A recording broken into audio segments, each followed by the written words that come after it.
This episode of Nuff Said is brought to you by Tweaked Audio. To get awesome headphones, go to tweakedaudio.com and use the coupon code Southgate to get 30% off, free shipping, and a lifetime warranty. Or you can get there through the link on our website, southgatemediagroup.com. Recording has started.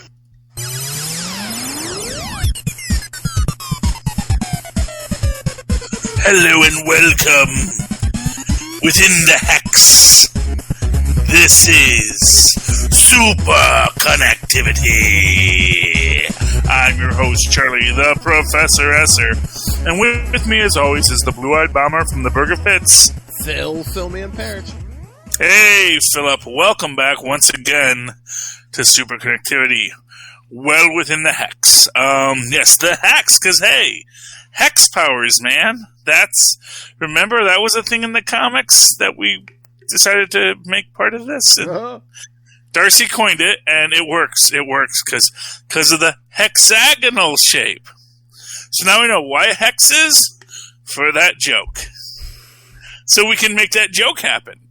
To quote, as I'm sure Ryan George will say eventually.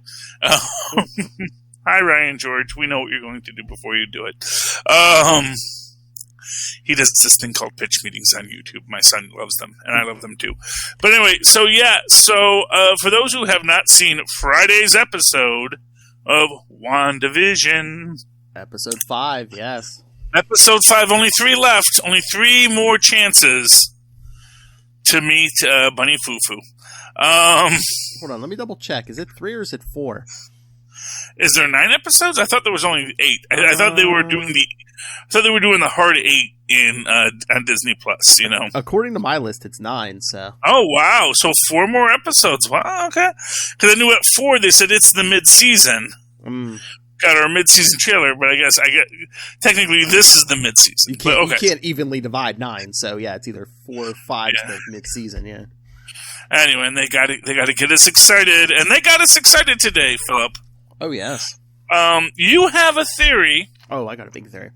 So let us hear Philip's theory, and then we'll talk about why it's wrong. And no. I am so convinced I will go on record Friday, February 5th, 8:19 p.m. I am willing to give it the old... Mark my words. Ooh. Well, let's see what your theory is before I explain why it's wrong. Agnes is behind this whole thing. She's manipulating Wanda. Because, let's have our reasons. Remember, if you're relying on comic books, they like to thwart those expectations. No, I'm using no comic books. I'm using only what I've seen on this show. Mm-hmm. And again, I don't know who Agnes is, if it's Agatha or someone else, but it all comes out of when Vision this episode said, oh yeah, Agnes seems to always turn up to push the plot forward, which she does, all the way back from episode 1 when she brought the dinner for Vision's boss, who almost choked to death on it. Mm-hmm. Was Agnes testing Wanda to see if her control was complete, to see if she would just let someone die in front of her? I don't know. No, it gets better. It gets better. Okay, yeah, okay. Look, everyone has a theory. I know. I have mine. Episode 2... I mean, I don't know if the talent show was a test or something. I don't know, but I mean, look at these neighbors. The neighbors come and go. Agnes, the best friend, is always the constant out of all those townspeople, more than anyone. Well, she is the next door neighbor. Yeah, that is a place of honor in the hierarchy of sitcomia. And we never see the husband. We've never seen Ralph, no. Doesn't Herb live next door, but we don't see him every episode? Herb does live next door now, which is interesting. Mm-hmm. I don't think he did originally. No. But see, Agnes is no matter what changes occurred, she's always the next door neighbor. Yes, she is. She is. I am not denying that. See, here's the thing, and it's the same thing when people want to say Wanda's in charge. I don't think Wanda's in charge. I don't think Agnes is in charge. Exactly. That's what I'm saying. You say don't rely on the comic books. I think the writers are counting on the people who know the comics to say, oh, well, she's flipped out in the comics. That's what happened here. No, I think they're using that as a big red herring. Yeah, see, my take on it is that Agnes is aware.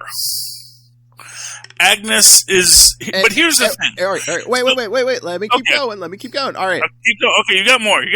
Episode. You got to keep on going until you can't let me criticize until you're done. Episode 3. Agnes is hanging out outside the whole time when Monica is getting close to Wanda. Mm-hmm. Did she tell her did she have Wanda throw her out? I don't know. Episode 4. What was my point on episode 4? They identified all those townspeople except for Agnes. They do not know who she is. Yes. I think they were able to identify everyone else. All right. I don't think they identified Dottie either, but that's okay. I don't know. But all right, but we haven't seen much of her since episode 2, have we? No, we haven't. No.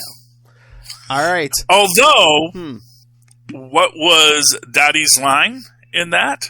How does a housewife get blood out of out of linen? She does it herself. Oh.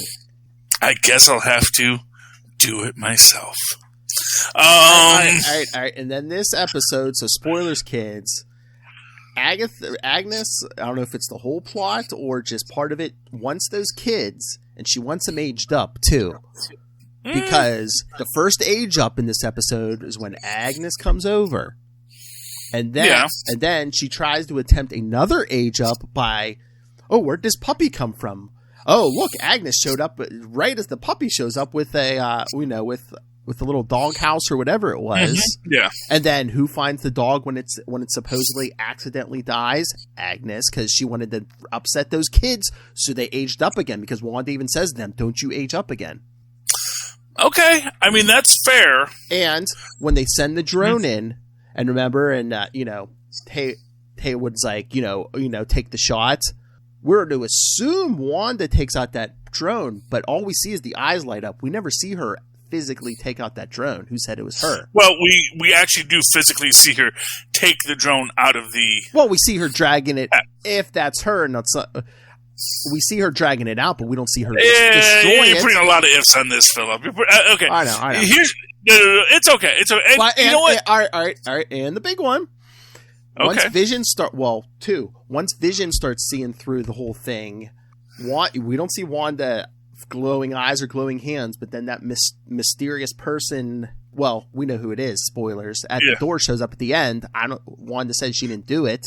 And when Vision, unlocks the guy's memory at the office, which is interesting. The guy says, it hurts. She's in my head. He never says Wanda. He says she. Okay. But then that could also be Dottie, who does seem to control the town as well for the children. True. In fact, so here's where it gets interestingly complex. So let us say, here's the thing about Agnes. Maybe Agnes to me knows what's going on. But also, yes. But also, the beginning of this episode, she's supposed to seem like she's afraid, but I think she's playing along with Wanda's thing to keep her happy. So she, so I don't know whether she's for the kids or whatever. Well, no, what she actually does in this episode is she does exactly what Monica did last episode, where she stops and says, "Do we want to take it from the top?" And she kind of pulls herself out of it, but she's also because she knows things have just changed, that the dynamic has changed, and she's trying to cooperate with Wanda. And the difference is that Wanda knows Agnes. So my actual thinking is that Agnes is here, but Agnes is also trying to minimize damage.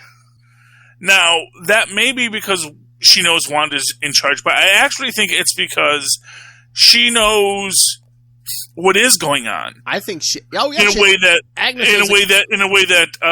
Wanda doesn't. I think Agnes is trying to keep her happy so she can use her for whatever she wants to use her for. That's why I think that's why one of the first things she did is she had her go get the Vision, because she knew if she brought the Vision in to play the husband, that would keep her happy and docile. No, see, that's where you're mistaken. So here's the thing. Wait. I know she was sad, but they even said Vision had a living will where he said he didn't want to, resurrected or resuscitated. Yes. Wouldn't Wanda have wanted to honor that, his final wishes? I know. And see, this is where you're being mistakenly misled, Phil.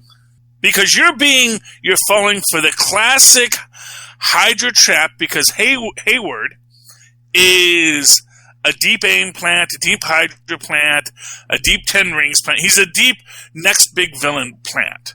And he's been there because... Okay. I you know what? I will even work that into my theory. I will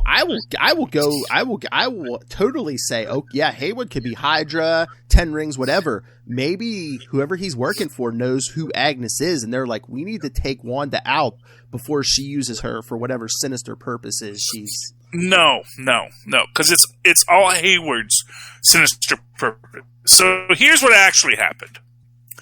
So, at the end of Avengers Infinity War, Vision was given a tasteful, respectful burial in Wakanda by his friends, because I'm sure that the Wakandans said, he is vibranium, he belongs in Wakanda, he is our people. Let us honor his sacrifice, let us bury him and give him full Wakandan honors as a brother of the king. Or, whoever. And that was what was done. Is that just a guess? It's the obvious plotline of what would happen in that situation. And if you're going to tell me that Tony Stark brought Captain America, all the people that have been fighting S.H.I.E.L.D., and now they're just going to give Vision to Sword? Or unless they do, after the Battle of Wakanda? Or unless they do bury him somewhere and these idiots dug him up or something. Well, that's exactly what happened. And that is exactly what happened 3 weeks ago. So essentially what happened is Sword, because they wanted the sentient weapon, because as Monica says in episode 4, we're not supposed to be creating sentient weapons. And he says times have changed. And so basically, Hayward wanted that tech. So he does this covert thing into Wakanda, steals the Vision's body, takes it to Sword headquarters so they could dismantle him intentionally. And that is what caused Wanda to go nuts, because she went to go visit Vision's grave, and she's using her all crazy powers, because remember, she just blipped back. She just blipped back after the big fight. And so within 3 weeks of her blipping back, she has gone to Wakanda and she says, Vision has been stolen.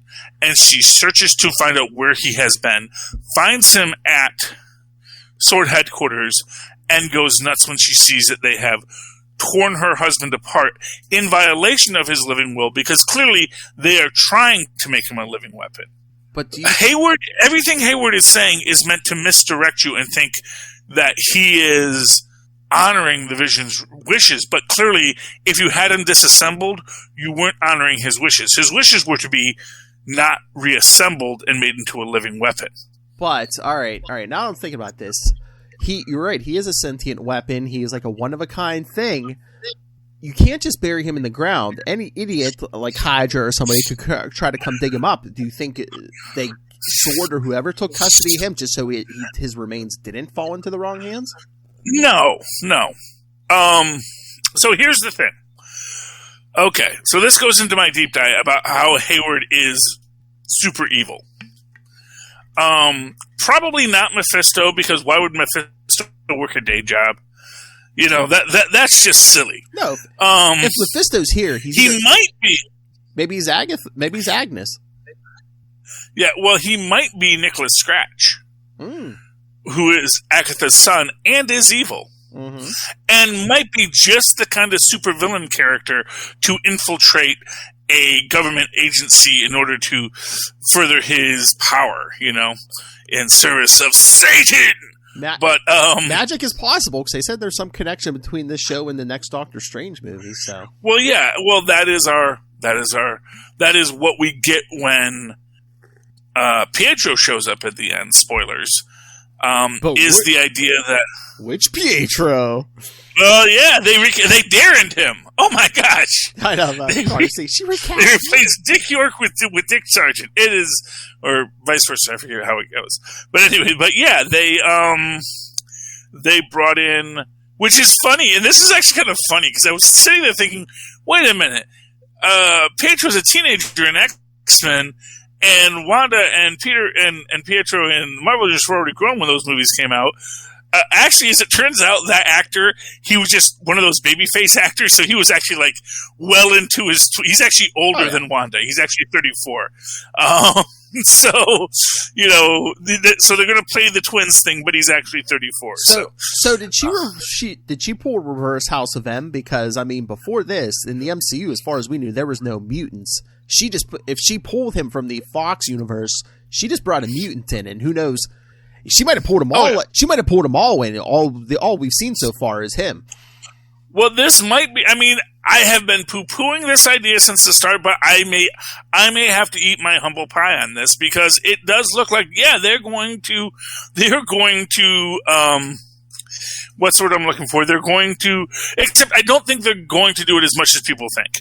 I think what they're going to do is there's going to be some mutants who come over, but who have always been here. And this is the idea. It's when, and this is what we get into with the idea of known associates not knowing the witness under protection. I just wonder if they're just gonna like drop they're gonna drop the mutants and whoever else in this universe, and that's the theme of the Doctor Strange movie. It's like, you know, reality can't take it, so he has to like rewrite reality. So it's like, oh yeah, the X-Men were always here. I mean, it's a possibility. It's a possibility, though that might also be their back door into getting a lot of Marvel television stuff in here without having to have all of it be canon. Mm-hmm. And the idea being that, no, so yeah, Luke Cage is here, and, you know, Luke Cage is here and Daredevil here, but I don't think we ever did an Inhumans TV show. I don't know what you're talking about. That sounds like crazy nonsense. I don't think that was ever a thing. Why, that didn't even interact with S.H.I.E.L.D. I mean, so obviously they couldn't be real. I mean, they already confirmed that Ryan Reynolds' Deadpool is going to be in this universe, so. Mm-hmm. Yes, and we'll no doubt make comments about it. I was going to say, he'll explain it to us. You see, we were just chilling in that other not-so-good universe, and we go... Yes. Now we got mouse money. It'll be great. This giant mouse dragged us over into a much nicer universe. Yes. It'll be something fun and delightful. I'm sure Ryan Reynolds will not disappoint us. But the thing is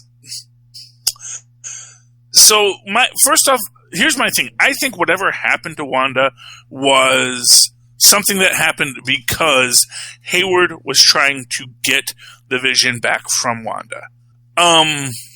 Again, this might be one of these things. Like I said, it is possible that, because we still don't know who the witness was.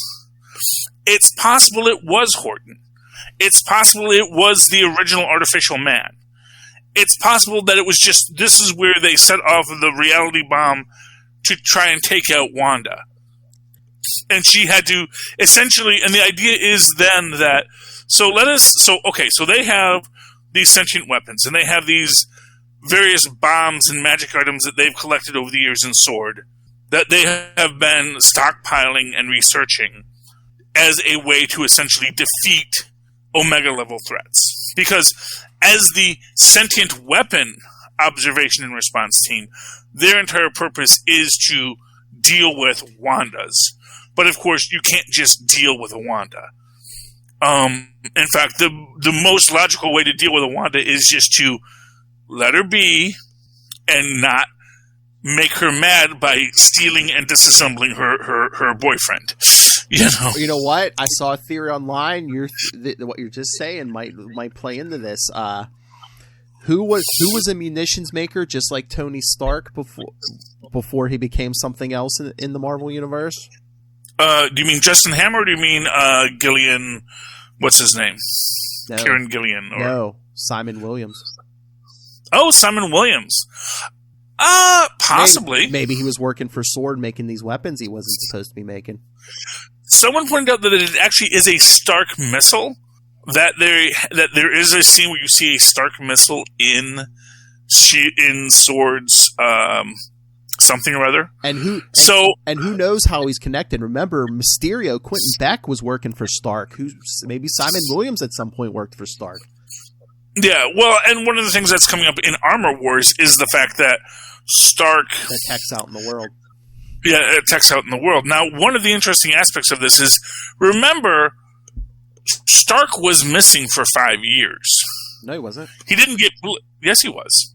He went missing when he went up in the spacecraft with Nebula. Well, not with Nebula, but with Doctor Strange. Everyone got blipped. Yeah. He wasn't missing for 5 years. Remember, Captain Marvel brought him back, and then when, he came back and everyone explained to him, everyone just got snapped. So they went, remember, they went and confronted Thanos. That was before the 5 years. Oh, that's right. Yeah. Okay. My mistake there. I thought he actually came back at the end of the 5 years. No, you're right. Okay. My mistake. So, but anyway, the idea is that for whatever has been happening, he hasn't been taking care of his company. In fact, we know that Pepper's been running the company. And Pepper is probably going to be the first one to say, we sold bombs for years. I was fine with it when I worked, when I was the secretary. I'm fine with it now. Sell some bombs. Let's get some money back on the plate. Or who said he's still in charge? I mean, who said she's still in charge? I mean, once he dies, maybe she retires and hands it to the board or whatever. Oh yeah. But that would have been less than 3 weeks. That's the thing. Oh. So that's the thing. That the timeline of this is this, and they make it explicit that this is 3 weeks after the blip. And that's an interesting point because it goes back to that Hayward is evil theory. Wait, no. This is after everyone comes back. Wait. Yes. No, it's 3 weeks after everyone comes back. Okay, yeah. So essentially what happened, so this is 3 weeks post-blip, which means Wanda's only been back for 3 weeks. Mm-hmm. So here is the grand timeline. 5 years ago, Maria Rambeau, the head of S.H.I.E.L.D., gets a mysterious deadly cancer. She gets it removed. She gets better. Which means that Hayward doesn't get to take over. Meaning that when the blip happens, when everything occurs, Maria Rambeau is actually still in charge and is probably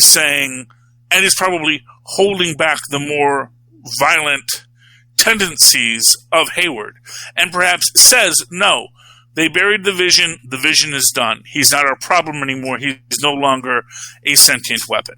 We don't need to deal with him. And that's good. He's dead, he's buried.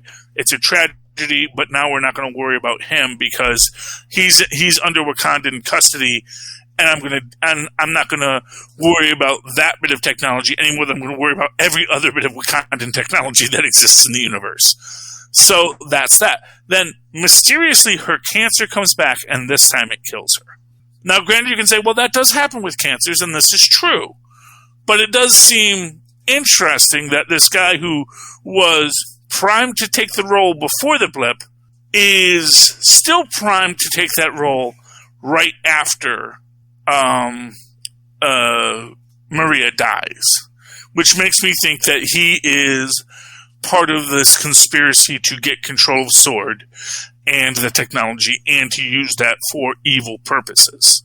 And that's why I think, because he doesn't say since the blip, Vision's body has been in our custody. He says, this has been top secret, but a few weeks ago, Wanda broke into S.W.O.R.D. headquarters, which is where Vision's body was being stored. He doesn't say how long it's been stored there, but apparently only as long as it takes to disassemble him, in my opinion. And I think that when she stole all those parts and she left, and she was trying to figure out, how do I get these back together, something happened. And it might have been someone attacking her, and possibly even someone trying to take her out. And the only way to save everyone in that area, because they probably used some kind of, sort of like when they wanted to drop a nuclear bomb on New York City in Avengers. Oh, yeah. probably wanted to do the same thing to Westview, and she's like, the only way I can protect these people is just to reach with my maximum power and hold this place together. And whoever the witness was, I do think that will be important. Because I think this goes to what you call magical coincidence, where, as luck would have it, oh yeah, the Molecule Man happened to be the witness. Or, some other character that when it actually gets revealed who the witness was, we're going to go, oh, okay. Yeah, that makes a bit more sense. The witness is the answer to everything, just because, they mentioned that in, last episode, then they completely dropped it. You never hear about that again. You never hear about it, and that is telling. But again, I also think it's telling that, here's what I'm going to say, I actually think that is Wu holding back information because he knows not to trust Hayward. Exactly. And we see Hayward presenting the story in his own light in this episode. And we see Hayward trying to manipulate facts and to gaslight people into saying, well, you said this, so that's what you said, right? So that means that's how we should approach it. And even though they say, but that's not how we should approach it, he is clearly trying to kill Wanda because Wanda knows too much. Wanda knows what he's been doing, and he's afraid of being revealed. Now, as to who's in control, maybe it's Wanda, maybe it's Agnes, but most likely it is actually something else entirely. That something else is gaining advantage from this. And again, it goes back to the idea of the children. That the children are important kind of speaks to something that was... So here's an interesting theory. What if one of the things they were trying to do was actually recreate Infinity Stones? Well, that was another thing I was thinking of too, because Hex, the whole thing with the Hex and Hex powers. Mm-hmm. How many sides in a hexagon, Charlie Esser? 6. Exactly. How many Infinity Stones were there? 6. There are 6 currently. So, you know what? Maybe Agnes and whoever else wants her to have those kids, because maybe Wanda's infected with the Infinity Stones, but maybe if she creates life, there'll be a more pure source of Infinity Stone. It's also, that's a possibility. I'm actually still not down on the idea that there is a Mephisto link to it, that they're wanting, that basically there could be many levels of people. There could be a confluence of villains, But what is interesting in this is the idea that when we do get the other Pietro showing up, which tells me, and this is what that tells me, is that they couldn't bring Pietro back because Pietro is gone. Yeah. But they could maybe reach out across space and time and relative dimensions and bring in another Pietro. And essentially, which is this idea that, this is the thing with when we get to the Loki series. Because again, I do think there's going to be a lot more connections between all these series. Loki is traveling across time and space and is a Loki from another dimension. But he is going to wind up in our 616 dimension because that's the whole idea, is that we don't want all these alternate universes cropping up because they're actually bad for everything. And we could tolerate an X-Men universe because it was its own timeline. But now everything's colliding in. One of the things I really want, the thing that actually jumped out to me the most in this is when Monica says, I have an aerospace engineer friend who can help us with this. Because they're talking about all the things they need to build and we do see them eventually driving a car into the Hex, which I think is the car that they're going to build. And I think we're going to see who our aerospace engineer friend is. Now my immediate thought is, it's going to be, Reed Richards or Ben Grimm. But actually, now that I think about it more deeply, it's probably going to be, what's his name? Who does Billy like? Who's his boyfriend? Hulkling? Terry, is it? Yeah, Hulkling. Don't remember his actual name. I think that's who her friend is going to be, is a Skrull hybrid that she grew up with.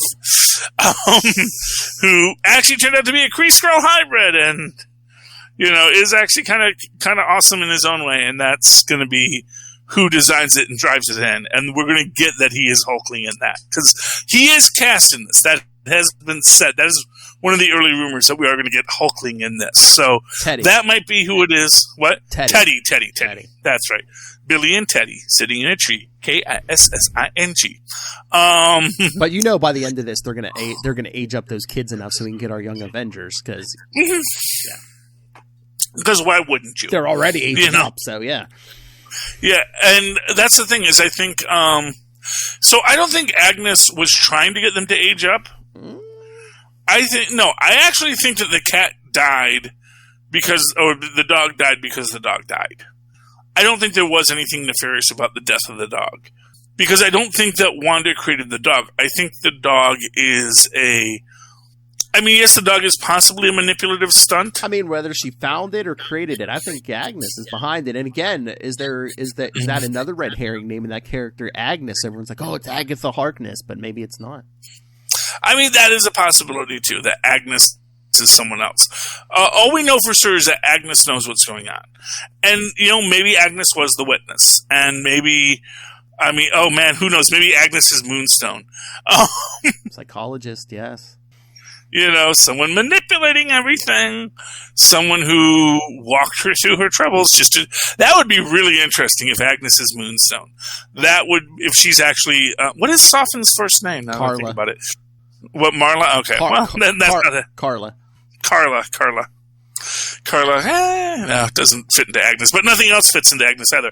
Here's one thing that was very interesting is that, and this is sort of where sometimes we will get ourselves out of our own headspace, is everyone is going over the fact that Norm's profile picture references the fact that the Vision pulls him out of the simulation for a moment. But that scene was obviously in this episode. So that essentially that scene that we thought was before this, or that because essentially I'm sure they said, who's going to pause and zoom in and read the handwriting on these pictures? Well, I was reading it. I established this idea, and it's like, okay, yeah, the nerds will. And they probably knew the nerds will, and they said, you know what, but that's fine, because no one cares what the nerds think. I was reading some article today. They said, I didn't even notice it. They said, when they do the summaries at the beginning of each episode to say, like previously on, they said they're dropping stuff in there that's like changed, like a line here or something, or so like stuff that like maybe didn't actually happen in the previous episodes. They're like, yeah, like reality's getting twisted. Well, who knows? It is possible because nothing really is what we actually think it is. And that is what WandaVision's about, I think, is that it's about us being manipulated to think things are different than they really are. I don't know. I think that Hayward being the villain is central to this. I'm actually even gotten to the point where I'm less worried about who the mystery witness is and more about what is going to come next. Now, I actually think like I said, one of the things that struck me as the most weirdest thing that Marvel decided to do was to remove the Hail to the King short from, I think it's Iron Man 3 or maybe in Thor the Dark World. I think it might have been Thor, yeah. Yeah, that Hail to the King short is no longer available. That's the one short that's not. And that was the one that explicitly calls out the 10 rings and establishes this idea of there being this 10 rings big bad. Now, why they removed that? Although the fact of the matter is that they have that there, and then we know Shang-Chi is coming. And we know that that's going to be about the 10 rings. So I actually think the 10 rings is going to be the next big bad as sort of a secondary Hydra concept. That maybe even Hydra itself was an offshoot of the 10 rings. Or unless Hayward is going to work in the Falcon and Winter Soldier, because back in World War II, in the Captain America stories, there was a General Hayward. Maybe. I mean, that is always. I mean, that's the guy. Maybe blue blood, and that's the thing. He is, and this is what I always say about him. He is obviously evil because he's nice, and people who are in charge who are nice in the Marvel Universe are always evil. Because people that have power usually really regret having the power. Because as we know, if you're a good person, with great power comes great responsibility. Yep.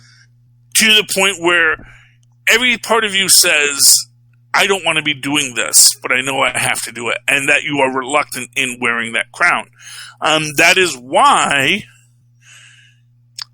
Fury shows Cap the Insight program expressly because he knows this isn't right, and the only way that he can fight it is he knows he needs to get someone who he knows will be mad about it to see it, to react to it, and that's the thing. That is what is the structure of it. So, I mean, that's it. That's all we know. It's all theory. But with the introduction of the other Pietro and where we go from there next, and as I said, maybe dear old dad's going to show up at some point. Maybe. It's like, Wanda! What's Ian McClellan doing right now? Someone find Ian McClellan. He may have a job right now. Because they always have the in-laws visit episode. So, and if you think about it, if they're doing a modern family take, the Al Bundy character, who is the patriarch, becomes central to the story, the father of the wife. So if they were going to do that, having Magneto show up with Ian McClellan would be a great way to tell that tale. But anyway, moving right along, within that, there is this idea of things coming in from other universes. We know that we might be getting Daredevil in the Spider-Man movie, which is also supposed to have other versions. They're going to have they're going to have Jamie Foxx Electro, but not be bad. And because Jamie Foxx is a good actor, remember, they just you can only do so much when they write a really bad script and say, "Hey, you remember where you were really funny playing idiots on In Living Color? Do that for this." It's like, really? Is that who Electro is? Like, no, but it's funny when you do that. So do that thing that's funny. And they're like, okay, it's a Marvel movie, I guess. And then we're also going to get... God. On In Living Color, didn't he play a character named Wanda? What's that? Was that woman character? Was that Wanda? I don't know what her character's name was, but I know who you mean. It was one of the manly women. It's an unfortunate sketch now.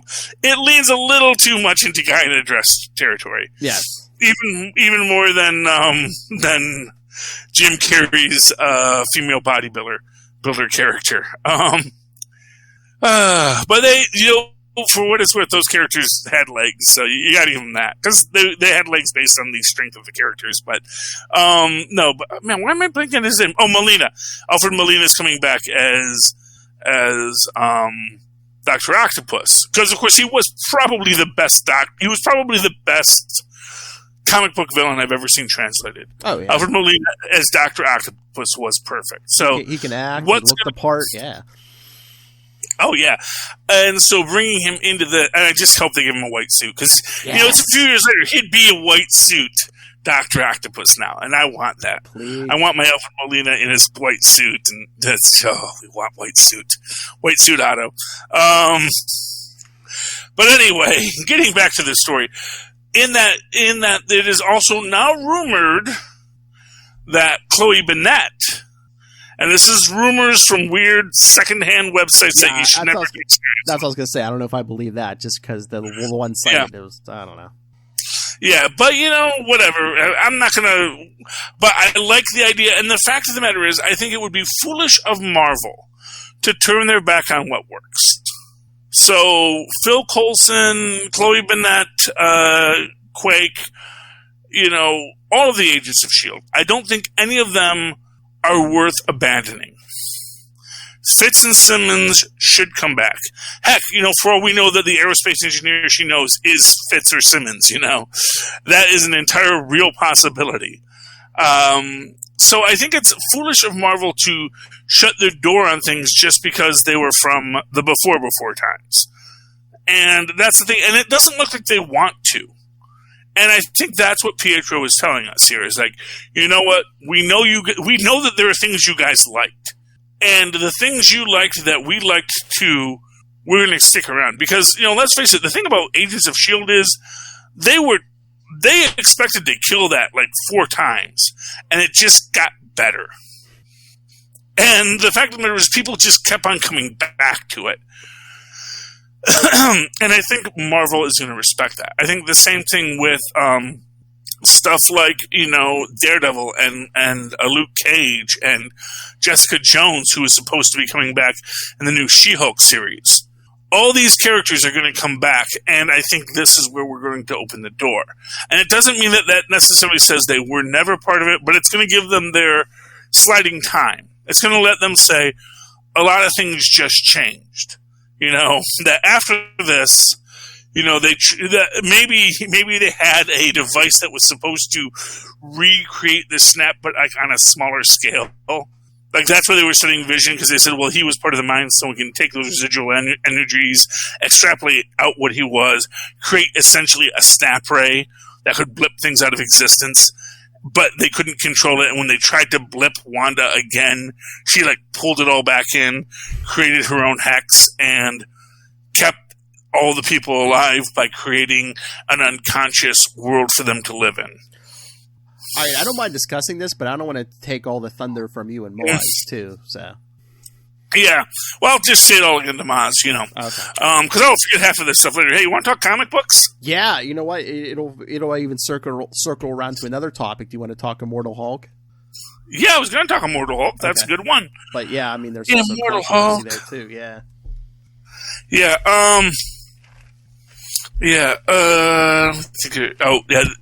Avengers kind of bugged me. I liked this for the most part. We do have. This was the controversial episode because an artist who is it the artist and the writer, or is it the same guy who does the art and the writing, or is it 2 different people? What, the Hulk? No, it's just the artist, Joe Bennett or whatever. Yeah. Yeah, and Joe Bennett has done untoward things in the past that have put him on the watch list. And this episode, he did an art that got some people upset. Where he forgot the L in jewelry, which made it say jewelry. Oh, he actually jewelry. Yes, yeah. Jewelry. Jewelry because it's like a.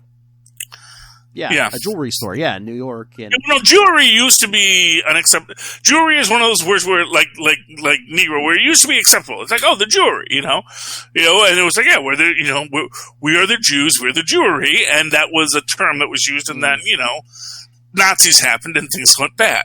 Yeah, but I mean, it's just by coincidence the misspelling, and then the Star of David is right. Yeah, and the Star of David is there, and there's nothing else about this. Now, I will say this. Now, I don't know. Is this taking place in New York City?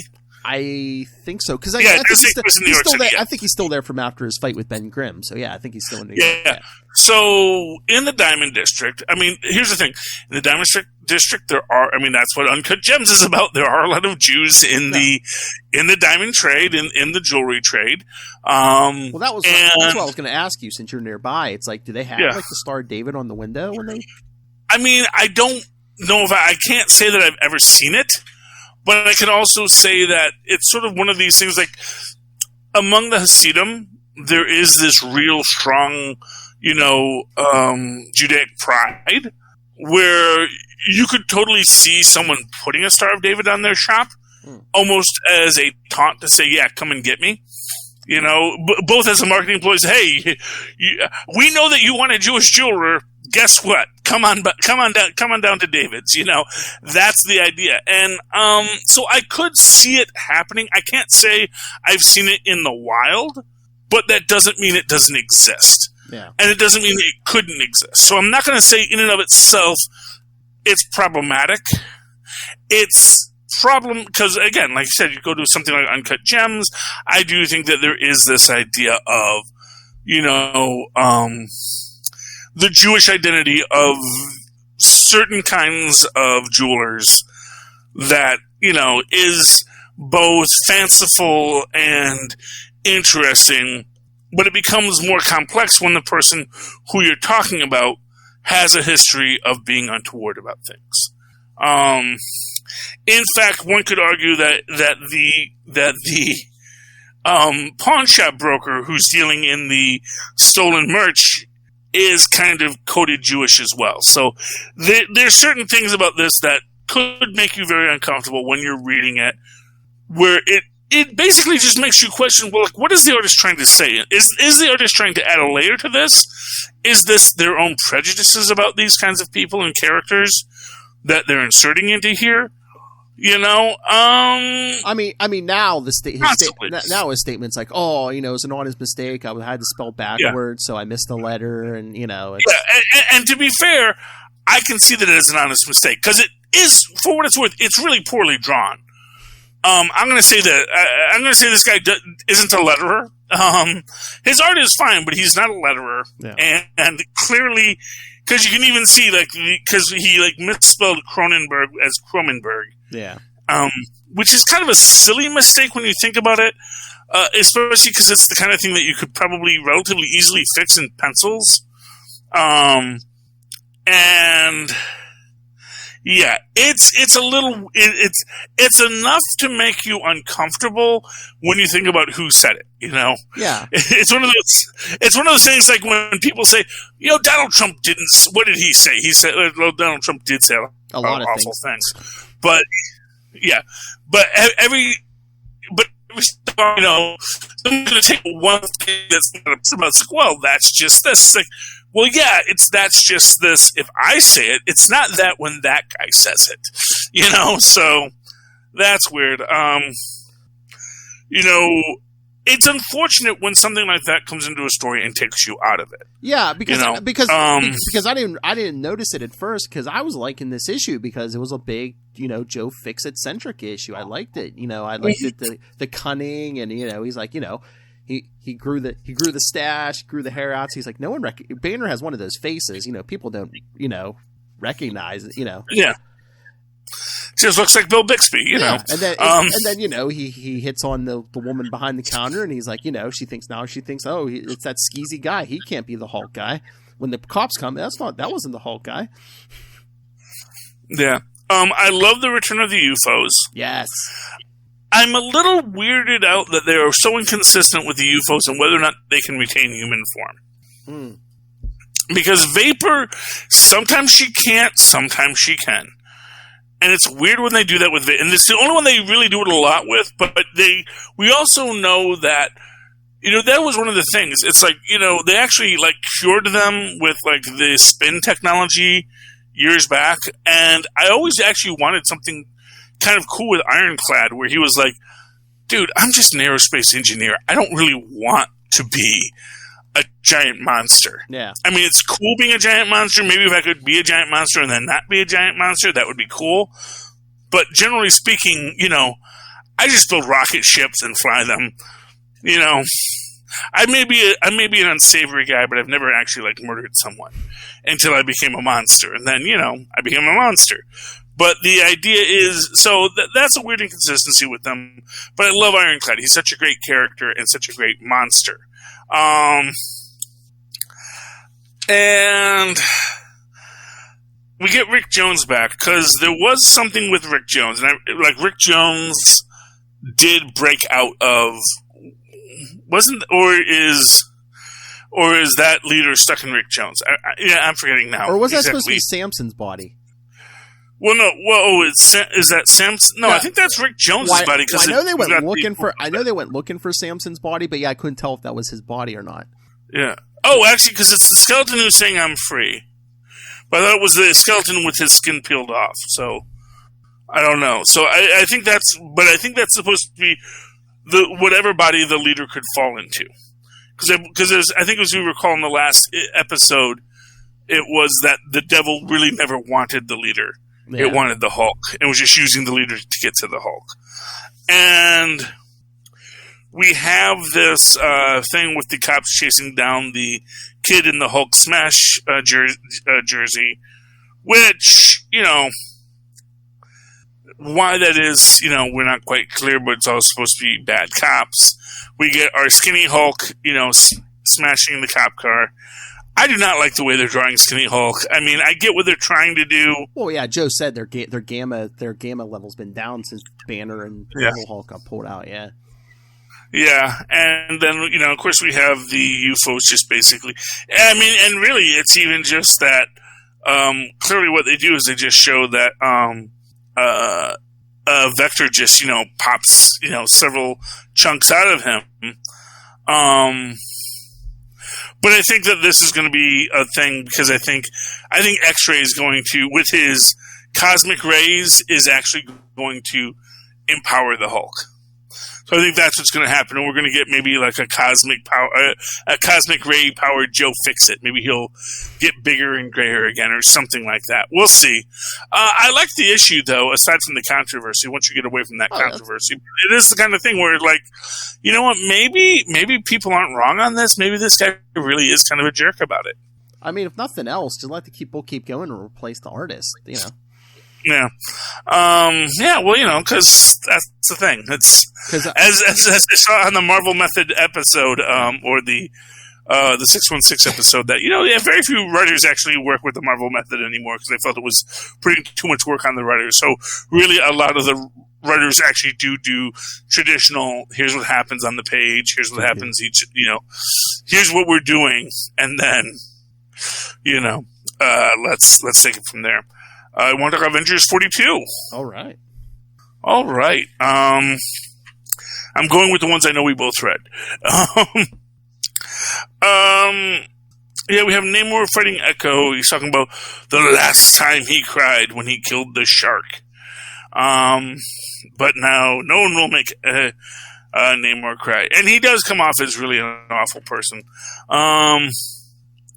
And then you have essentially Cap and Shang. And then we cut to the Cap Shang-Chi fight, which is essentially Cap wants to essentially that Cap is, and everyone agrees that the one person that is the most adept to handle this is Shang-Chi, but obviously.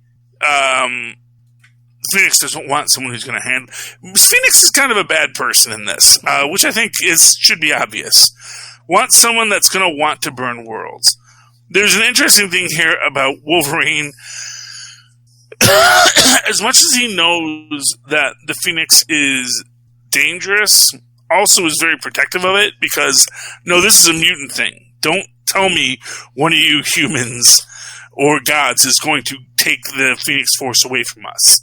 This is our thing, And is it don't culturally appropriate our Phoenix. And is it maybe manipulating him also? I mean, possibly, because we see that he's the one person who feels like I'm the one that should be the Phoenix because I'm the one that can handle it. The one thing I really don't like about this, and we get like a bunch of fights, but we don't see how they resolve, because we see that She-Hulk fights Valkyrie, Jane Foster. We see Red Widow fighting Black Knight. We see American Eagle fighting Zebu and what's her name? China the She-Devil. And I love the fact that they basically said that Nighthawk and Black Panther fought to a standstill for hours. And then basically, Phoenix just chose somebody. Just said, heck with it. You guys are boring me. You're talking about stock options. It's boring. Well, I mean, did you see how we're getting the? I believe I read. We're getting the new Heroes Reborn. You know how that happens? How does that happen? Phoenix. That's an interesting idea. So I wonder if the Avengers try to turn the tables on it and says, "Oh yeah, well guess what, smart guys, I'm going to erase you from history." But is that a power that the Phoenix has? I've only known it to destroy planets. I don't know. I mean, that's the thing. I think to me, I gotta feel that Heroes Reborn is about Mephisto. I was gonna say his image is also on the thing. So, what if we get a Phoenix Mephisto team up? See, that I could buy. That Mephisto's like, oh, Phoenix. All these people, they just want to. But I live in fire too. I love you, baby. We can be buddies. I love you, baby. And also it goes back into this idea of the Franklin Mephisto like animosity. You know, that basically Mephisto is always living with the fact that Franklin basically decimated him once, and the fact that really that's the thing with Franklin, the fact that he is actually a being that makes arguably what do you call it, you know, esoteric concept characters tremble, because he's like he is actually bigger and better than any of us, and we're worried about it. He's like, what if a Beyonder was a human? And maybe we're going to find out that he actually is the Beyonder eventually. Franklin, you know, is such a BA. Yeah, but here's what I don't like. Where, the Phoenix is Thor's father, or Thor's mother. Yeah. Yeah. Now, here's what I'm going to say. Thor is Gaia's child. And is the child of an elder god, not some freaking late-to-the-show cosmic deity. You think maybe... Gaia is one of the three primal entities. You think maybe... Life, death, and magic. You think maybe the Phoenix is just trying to mess with Thor, though? Because it's like, you know how your father gets around. Who are you to say I'm not your mother? But he knows who his mom is. He knows Gaia is his mom. That's the thing. And now, maybe it's like, well, at that time I was on Earth, and maybe I'm born of Earth, and I was a part of your mother that was split off, and I'm actually the part of the power of life, and I am the part of life that is death. You know, I am death and rebirth, and Gaia is the force of life. So I guess that there was actually like a throuple. It was Gaia, Odin, and Phoenix, and they all got busy that night. Yeah, I'm like, we're gonna go there. I don't know if you should go there. No. Do you have a book that you read that I didn't read? I mean, I had a pretty late week. Let me see. I even forgot to bring my books out. I mean, the new Venom was out. That was pretty good. And Gwenom vs. Carnage #2 was out. That was good. Although it was mostly a slugfest, but yeah. I mean, yeah. You should. I know you. I know you don't have a lot of interest in King in Black, but you know who kind of showed up with Eddie Brock in Venom 33 this week? Who? Well, his codex is still in the Hive. Whatever. Flash Thompson kind of made an appearance. See, I didn't even know that. That's good. I got very mad at King in Black because the Valkyrie issue of King in Black said, fighting for the soul of the Sentry. The Sentry's not even in it. And maybe if I read deep, it would say, actually, see, that's the I don't know. Give me something to let me know as I'm flipping through it that the Sentry's in it. Mm-hmm. But it's you're going to say you're fighting for the soul of the Sentry, make that explicit somewhere. You know, it's a comic book. I am going to read it, but I don't want to read a lot of tiny text to figure out, that's technically the Sentry there. So I was very mad about that. So I'm very mad at King in Black right now. I got The Legend of Shang-Chi. That's the new Shang-Chi series. This one, I mean, again, it's mostly just a great punch 'em up. If you like Kung Fu books, I mean, this is one for you.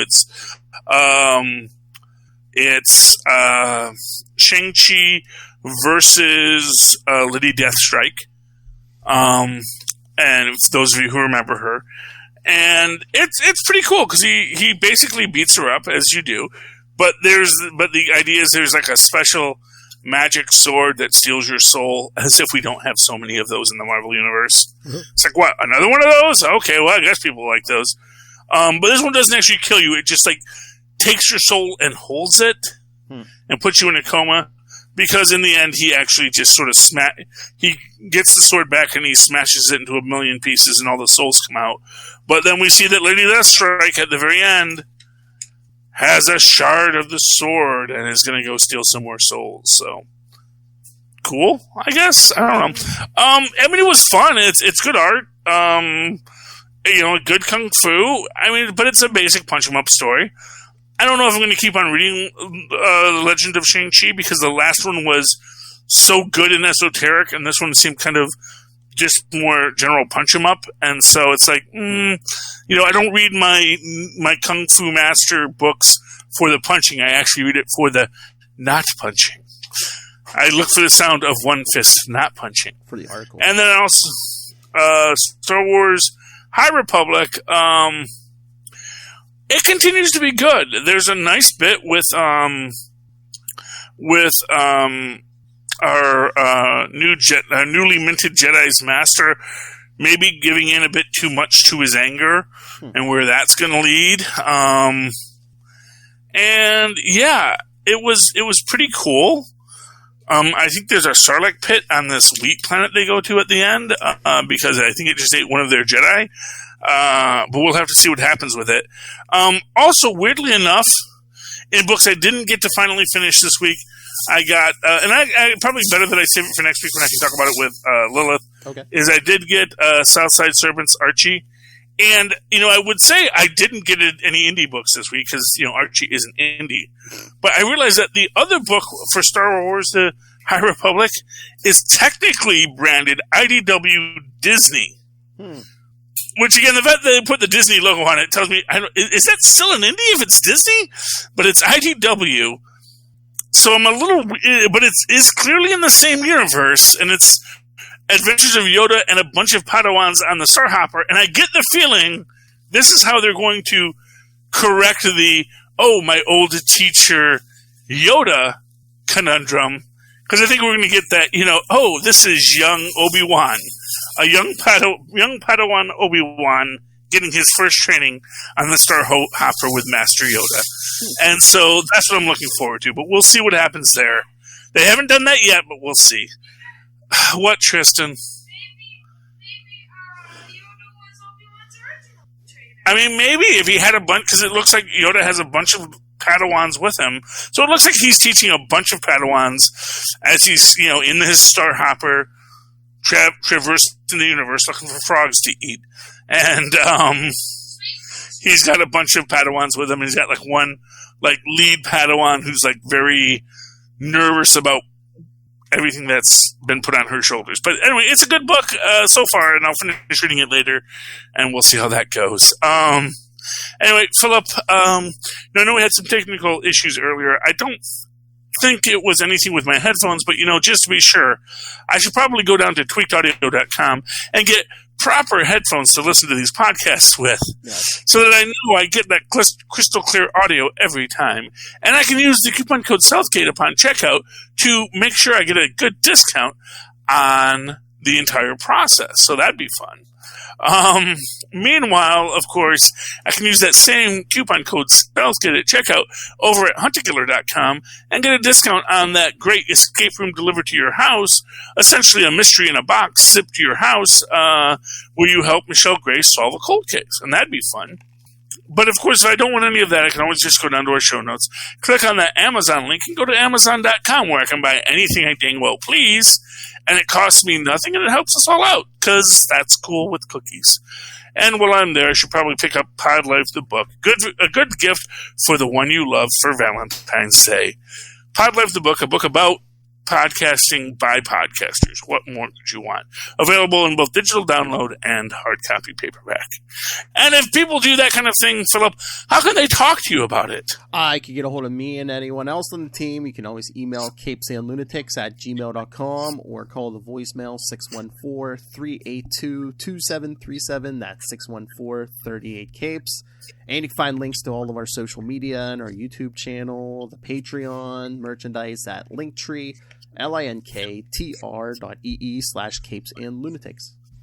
And, of course, you can always write to me in that old-fashioned email way, the way our Maz and Paz once did, at superconnectivityblog@gmail.com. That's superconnectivityblog, all one word, at gmail.com. And, of course, follow me on the Twitter as I live tweet Batwoman, Batwoman, Sundays at 8. And, of course, the last season of DuckTales, woohoo, when it comes back, Mondays at 7, when I remember. At Charlie Esser, that's CharlieEesser. Look for the 2 E's in the middle. For what? For quality. Bing! Thank you, Maz. All right, ladies and gentlemen, thank you for once again listening to us here on Super Connectivity. Please come back again next week and super connect with us again. Good night. Good night. Hey, and make sure you tune into Enough Said and hear me and Maz talk about this episode of WandaVision, because we'll do way better. Or if you missed because I'll have more time to digest what happened. Yes. That's the thing. This is like one day of digestion. Yes. You get me 4 or 5 days in after I've watched this 6 more times. I'm going to know a lot more. I'm going to be like, oh my gosh, how could we have been so foolish to think that? I actually did burp at the beginning of one of these episodes. And pushed him. But